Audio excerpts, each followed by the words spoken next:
Hello mga ka-Team Phoenix, once again, nagbabalik po ulit sa inyo, si Miss Team Phoenix TV.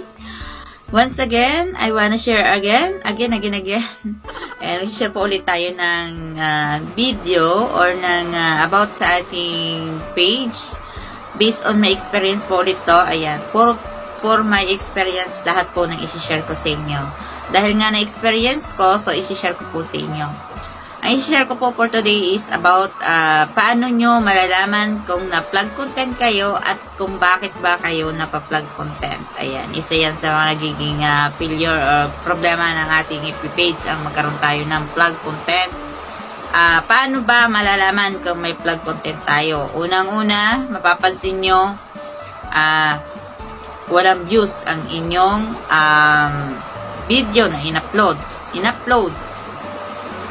And pagka mayroon po kayo nun, pupunta po kayo sa page profile recommendation nyo. So, doon nyo po makikita kung na-plug content kayo. And then, click nyo po doon, yung nakalagay na manage, makikita nyo naman po yung once na ma-plug content kayo.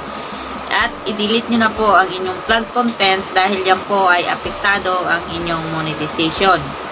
Especially kung kayo naman po ay hindi naman monetize, i-delete nyo na rin po yan. Kasi wala na pong silbi yan. Kahit marami pa pong views yan, huwag nyo na pong panghinayangan.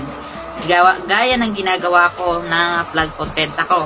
Ano nga ba ang isang dahilan kung bakit nagkakaroon tayo ng plug content?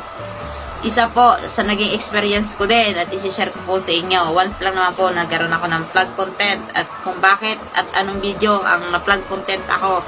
Ang pagkain ko po ng sunod-sunod. Ayan, yung eating behavior natin. Ibig sabihin, mukbang.